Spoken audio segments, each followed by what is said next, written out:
नाज़रीन, अवामी न्यूज़ में खबरन जो सिलसिलो जारी है। इन वक्त असीं तव्हांखे सिंधड़ी में खबर ॾींदा हलूं त पूरे तालके सिंधड़ी यूनियन काउंसिल सामारो मोरी ॿियनि में भी बरसातनि तबाही मचाए छॾी। सवे ॻोठाणा पाणी हेठि अची विया आहिनि ऐं पाणी माण्हुनि जे घरनि में दाख़िल थियण ऐं सवे कचा घर ढही पवण ऐं केतिरनि ई घरनि जूं दीवारनि में ॾारूं पइजी वञण करे मजबूर मारूड़ा माण्हू अबाणनि अजनि खे अलविदा चई महफ़ूज़ ऐं मथां वारे हंध ते ऐं कुझु माण्हू मस्जिदनि ऐं सरकारी स्कूलनि में पंहिंजा बचा वठी पनाह हासिल करे वरिती आहे। हिन हवाले सां वधीक तफ़सील ॿुधाए रहियो आहे समीउल्लाह अशर पंहिंजी रिपोर्ट में।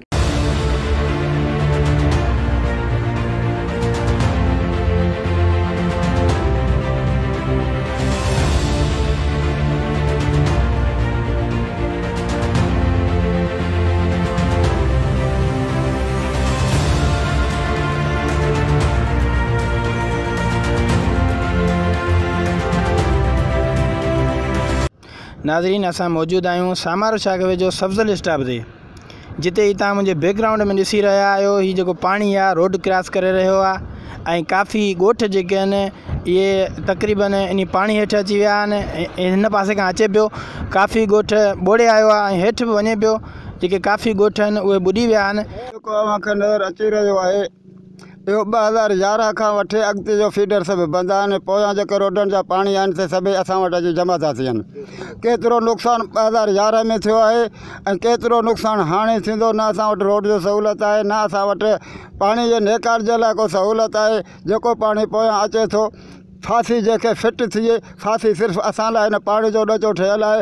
एतिरा त ज़ालिम बि कोन आहियो जो हरू भरू असांखे ख़लकाई अवाम बोड़े थो हुकूमत सुधो। ख़ैर आहे न, राति जी बरसाति मुल्क बोड़े छॾियो, दरियूं आहिनि घरनि बचियल आहिनि, रस्ती बचे बि पाण ॾिसो त का शइ कोन बचियो। ऐं पाणी बरसाति जो जाम अचियो, इन जे करे ही लुड़ी वियो ऐं ॿार बचा माशाअल्लाह असां कढे छॾिया। पोइ इहो रब जी फज़ल ई करम सां ऐं असांजो घर जो नुक़सानु थिया आहिनि। असांजा घरनि जा छित किरी पिया आहिनि। यूसुफ इस्माइल कुंभार ख़ासि करे दे पलंगो ऐं उनजा कुझु ॻोठ जेके आहिनि हाजी मौला बख्श मरी, अब्दुल्ला मरी, हाजी पुनू मरी ऐं ॿिया जेके ॻोठ आहिनि ममनसन मरी, रिस्पुनल ख़ान मरी, बुढ़ो ख़ासकेली, हैबत मरी, ये सभु ॻोठ जेके आहिनि सभु मुतासिर थी चुका आहिनि ऐं इन्हनि खे पाणी ॿोड़े छॾियो आहे।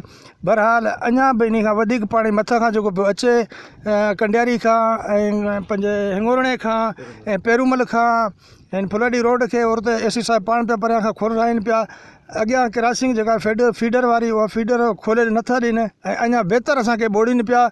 इन जे लाइ असां आला क़यादत खे, MP साईं ज़ुल्फ़कार शाह खे ऐं DC मीरपुर ख़ासि खे ऐं तमामु जेके भला ऑफिसर आहिनि उन्हनि खे असांजो इल्तिजा आहे त महिरबानी करे असांजी दादरसाई कई वञे ऐं हिते जी अवाम जी बि ख़बरचार वठियो वञे।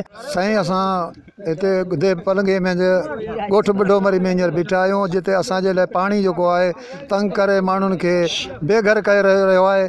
उन खां ममनसन मरी, देह पलंगो ऐं बुढ़ो मरी, देह पलंगो, इन खां कई ॻोठ आहिनि जंहिंजो पाणी कंडियारी खां वठी सिंधड़ी ऐं इन खां औरते वाह खां वठी हिंगोरनो इहो साॻियो क्रॉसिंग करे फुलड़ी रोड क्रॉस करे असांखे इहो पाणी तंग करे पियो। साईं, असांजो अर्ज़ु आहे त असीं ग़रीब मुसाफ़िर वेठा आहियूं। पुराणो ॻोठ आहे, ॿुधीनि वॾेरो अली शेर देह पलंगो में असांजा हालत ई पहिरें साल बोल में त बि असांजा हालत हो बचा वठी रहण, हींअर बि असांजा हालत हो ही आहे। मज़ीद खबरों और तफसीलात के लिए विजिट करें हमारी वेबसाइट www.awamiNewsHD.com।